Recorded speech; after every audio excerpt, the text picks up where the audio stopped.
kaylajones.com, and she will sign you up for the Expert Closer program, it's called. Go ahead, Mike. I think you had a question. Yes, my question is about how I enter our forms into Paperless Pipeline and how I may be putting in confusion for people like you on the back end to watch it.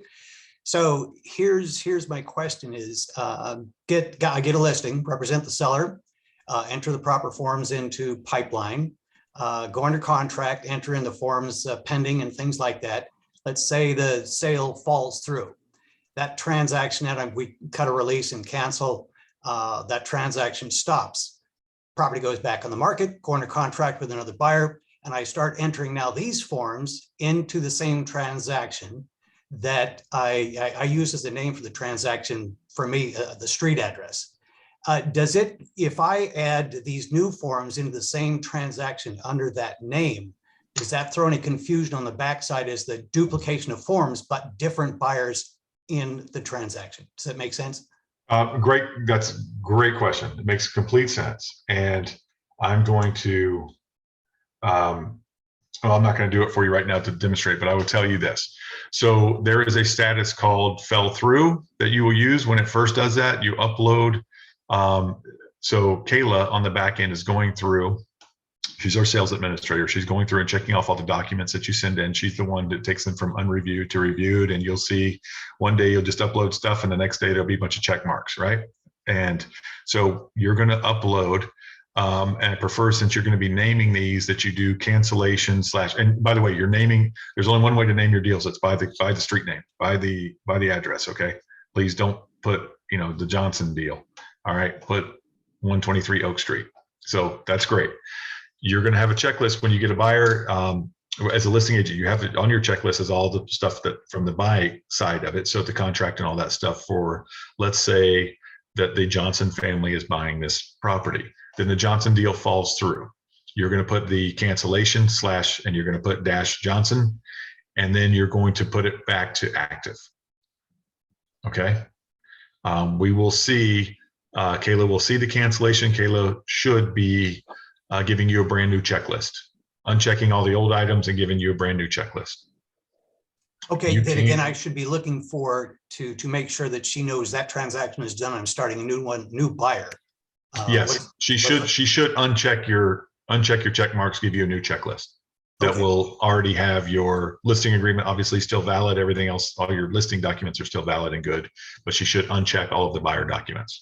Okay. All right, very good, thanks. Something else I want to throw in my 2 cents on seller's disclosure. That came up last week. You talked about that. The seller's disclosure, not part of the contract, nothing binding.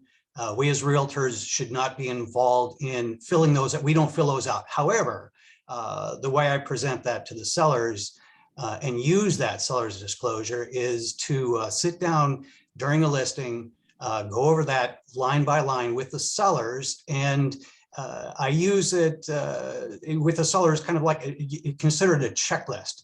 You're going to sell your property. All these things on here are going to be looked at by the buyer, buyer's agent, home inspector, appraiser, things like that. So I like to go over that and just have them look at everything. How well do you know your home? How well do you understand how this works?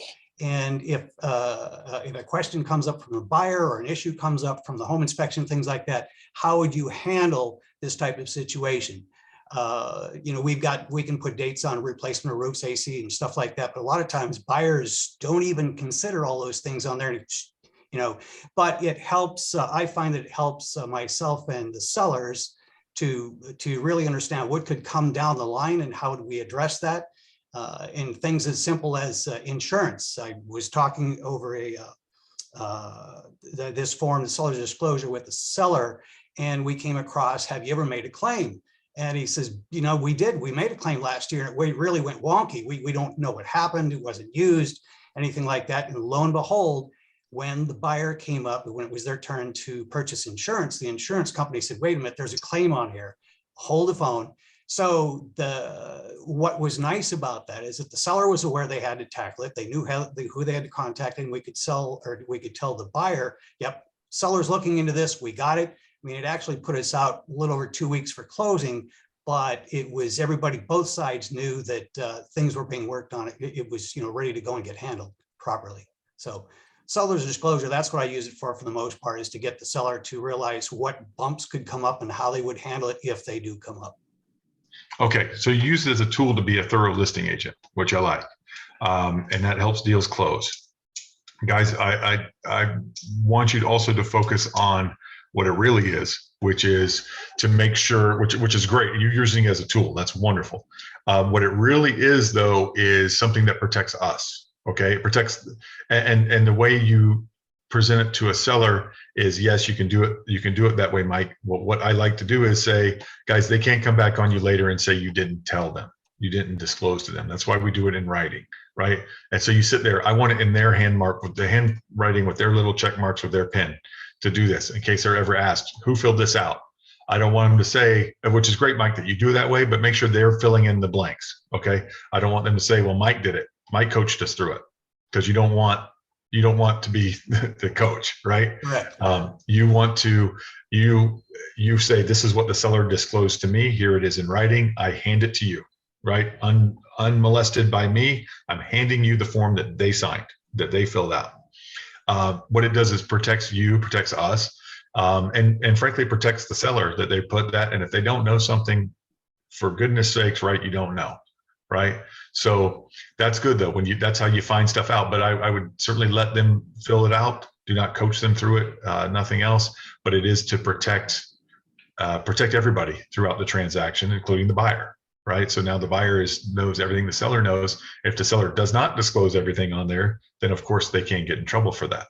But they should have been disclosing everything anyway. And if it's not material, then it's not material. If they get the wrong date on when the septic tank was pumped, it's not going to be the end of the world typically, unless they just completely lie about it. Does the listing agent have to provide it to the buyer's agent? It is not a legal requirement. If yes, they have to provide if they have one. Yes, absolutely. You should. They would be crazy not to. But if they don't have one, or the seller refuses to sign it? Correct. The seller can refuse to sign it. Yeah. And if that's the case, that's fine. Nothing you can do about that. If they do have one, if you do have one, we need to have it. It's one of our requirements. If you do have one, guys, please get them if you can. Like Mike said, you use it as a tool to find out what's really wrong with the house or what's really right with the house. And you find stuff on there to brag about that you maybe didn't know. We got a roof replaced in 2017. Well, that's kind of a big deal. That's kind of a new roof, a newer roof. It's good to know, good to put on the listing. Any other questions or comments? Lisa, are you still on YouTube? I'm not sure what that means. If you mean like, are we still recording this after we were done with the as is? Yes, it's still recorded and it will be on YouTube starting tomorrow, probably. All right. Any other questions or comments?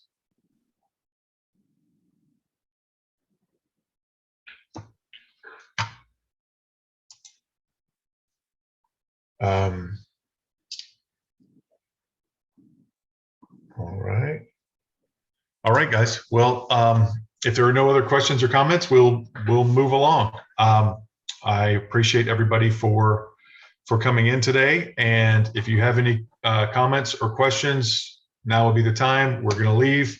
Thank you, everyone. We'll see you soon. All this stuff will be on our YouTube channel. If you don't know it, email Emily for it. I'm going to put Emily's email in the chat. It is the same as mine, except Emily.